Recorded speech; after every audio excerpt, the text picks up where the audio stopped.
মহানবী হযরত মুহাম্মদ সাল্লাল্লাহু আলাইহি ওয়াসাল্লামের পছন্দের খাবারের মধ্যে অন্যতম ছিল এই লাউ। বাংলাদেশের প্রায় প্রতিটি জেলাতেই লাউয়ের চাষ হয়। আজকে আমি এসেছি রংপুর জেলার পালিচড়ায়। এই পালিচড়াতেও অনেক বেশি পরিমাণে লাউয়ের চাষ হচ্ছে। আজকে জানবো লাউ চাষের আদ্যোপান্ত।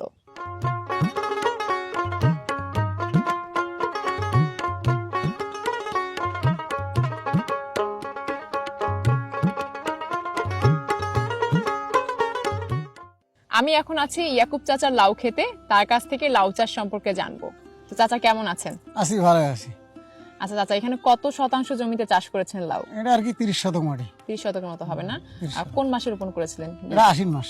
আশ্বিন মাসে আশ্বিন করেছিলেন। মাস। বেশি গরমও না আবার বেশি শীতও না, এমন আবহাওয়া লাউ চাষের জন্য উত্তম। বাংলাদেশের শীতকালটা লাউ চাষের জন্য বেশি উপযোগী।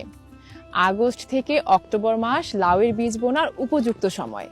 বিঘা প্রতি 700 থেকে 800 গ্রাম লাউ বীজের প্রয়োজন হয়।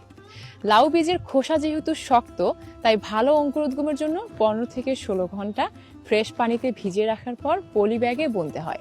বীজ থেকে চারা গজানোর পর 16 থেকে 17 দিন বয়সের চারা মাঠে লাগানোর জন্য উপযুক্ত হয়। উঁচু জায়গা এবং জৈব সার সমৃদ্ধ দোআঁশ এঁটেল দোআঁশ মাটি লাউ চাষের জন্য উপযোগী।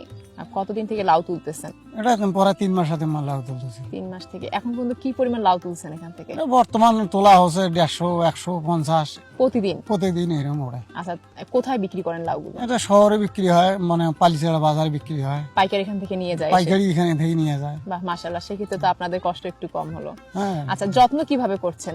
যত্ন তো এটা মনে করেন, এটা যে জাঙ্গি দেওয়া লাগছে, বাউনি যেটা হ্যাঁ, বাউনি দেওয়া লাগছে। আর পানির ব্যবস্থা? আর পানি মনে করেন সপ্তাহে দেওয়া লাগছে, 3 দিন পর দেওয়া লাগে। আচ্ছা, নিরানির ক্ষেত্রে? নিরানি তো বর্তমান নিরানি আর কি ওই সপ্তাহে নির্বেল নাকি আর কি। একটু এটা ঘাসগুলো হ্যাঁ, ঘাস একটু পরিষ্কার করা লাগে, মানে মাজিয়ার মতন করা লাগে।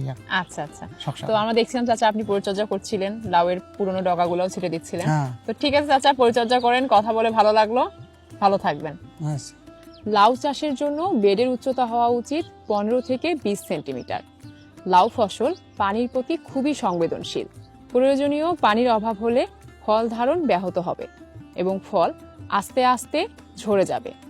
তাই সেচ নালা দিয়ে প্রয়োজন অনুসারে নিয়মিত সেচ দিতে হবে। লাউয়ের কাঙ্ক্ষিত ফলন পেতে হলে অবশ্যই মাচায় চাষ করা উচিত। লাউ মাটিতে চাষ করলে ফলের একদিক বিবর্ণ হয়ে বাজার মূল্য কমে যায়। চারা রোপণের 60 থেকে 70 দিনের মধ্যে প্রথম ফল তোলা যায়। লাউতে রয়েছে প্রায় 96% পানি। প্রচুর পরিমাণে পানি থাকায় ত্বকের আর্দ্রতা ধরে রাখে।